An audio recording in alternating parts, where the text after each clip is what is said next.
EA started to release team rankings for College Football 25, so we now know the top offenses, the top defenses, and the toughest places to play in the game. So today I'm going to look at all three of those lists and give my thoughts on them. Starting out with the offensive power rankings, we have Georgia at number 1, 94 overall. They are tied with Oregon. Both of them have the top offenses in the game, and I respect that. Carson Beck's going to be very good, and also Dylan Gabriel at Oregon, so they're both going to have really good offenses. I don't know that much about college football, but I can say that them having the top offenses doesn't surprise me. After that, we have Alabama and Texas tied at a 91 overall. Again, it makes sense. You have Quinn Ewers, Jalen Milroe on those two teams, and then a bunch of other stars. You're not going to see many mid-majors on this list, or I guess you'd say group of 5 teams in college football, but that's because we're dealing with the biggest programs that are going to have way better offensive lines, defensive lines, etc. Now we're going down to 89 overalls. And this is where things get a little bit controversial. Not only do we have LSU, Miami, Missouri, and Colorado, but things get worse once I also bring up the defensive list, so we'll get to that eventually. Right now, I'm just going to say Miami having Cam Ward, I guess that can justify them being an 89 overall. I didn't think they'd be that high on the offensive list, but they're there. Missouri definitely deserves a spot there at an 89. It makes sense. You also have LSU. I guess it makes sense for them. I don't know that much about what LSU's doing with Jaden Daniels gone. I know they have a new quarterback, Garrett something, and I'm not going to sit here and act like I'm a genius, but I'm sure they'll have a top 10 offense. It's Colorado that really threw people off, but you have to keep one thing in mind, and that's both Shedeur Sanders and Travis Hunter. Those two guys are studs. They're probably both going to be top 10 picks. If they're on the offense, it's going to make sense for Colorado to have an 89 overall. I know they didn't compete that well in real life, because if we're being real, going 4-8 is not that impressive, but those two players alone are going to inflate this overall. Maybe not an 89, maybe like an 87 would have made more sense, but they've probably boosted some other things as well, just to get people talking like we are right now. That's what a lot of people don't understand about these rankings, is they're going to change throughout the year, and they have to project how good offenses are going to be. If you have 2 top 10 picks on an offense, they're probably going to be in the top 10. EA also knows that we're going to talk about it, but next up on the list, we have a lot of 87 overalls, and this is where things start to show that I don't have that much college football knowledge. Clemson at an 87, I guess if Cade Klubnik continues to improve along with a bunch of other guys on that team, it makes sense. Utah, I don't even know much about. Penn State with Drew Aller, I don't like for an 87, but that's when I think of them in the passing attack. When they're running the ball on the ground, they have a two-headed monster, so them at an 87 again, I guess it does make sense. Ole Miss at an 87, I would have put them up a little bit more. 87 for Kansas with Jaden Daniels makes sense. 87 for Arizona also makes sense. And then NC State, I have never turned on an NC State football game in my life. Their fans are not going to be happy at me for saying that,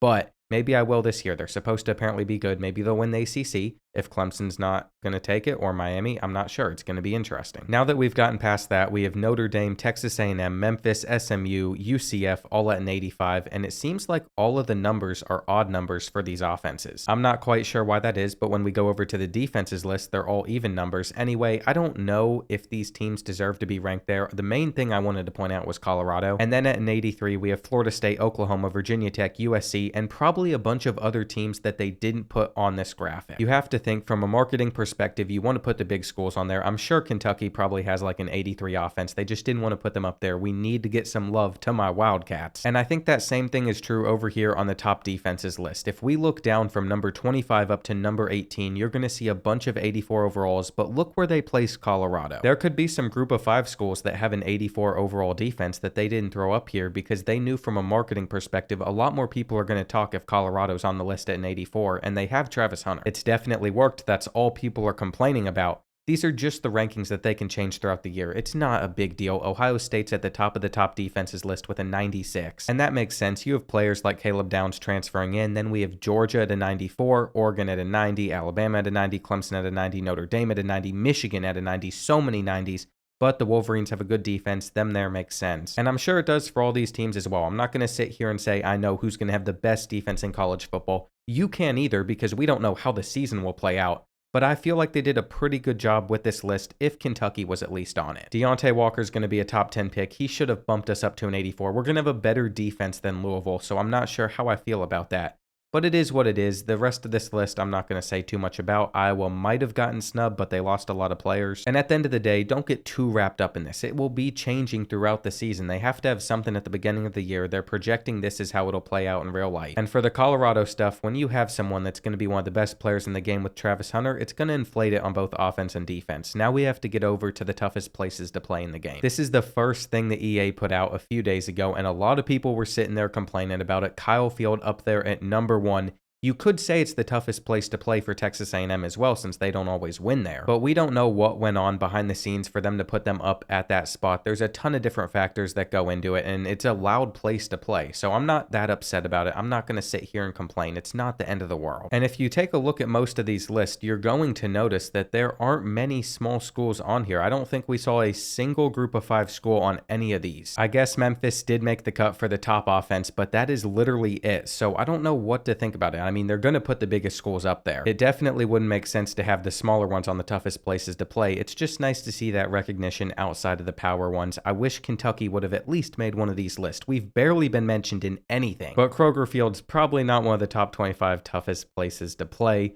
Just taking a look at this, Kinnick Stadium at number 20, I don't know how to feel about it. I thought it would probably be higher along with Lane Stadium for Virginia Tech, but I'm not going to nitpick on that. I am surprised that Arkansas got in here, and I just saw that Boise State made the top 25. There's another group of 5 team. I was a little confused why this graphic had Memorial Stadium as Alabama's stadium name. I did not think it was called that, so I'm pretty sure they've messed that up. But a lot of these rankings are just going to go to the biggest and most successful schools because they're really tough places to play. I can't complain too much about anything else on this list. And all of this is very subjective. You can't prove any of these rankings as facts, so don't get too butthurt about any of them. It's just supposed to excite us more for the launch of college football 25. And I did average the rankings of the top offenses and defenses to figure out the top 10 team overalls in college football 25 if special teams doesn't have an impact on overalls. So that leaves us with Georgia being the number 1 team as in 94, Ohio State number 2, 93, those two make a lot of sense. And then we'll go down the list. Oregon at a 92, Alabama 91, Texas at a 90.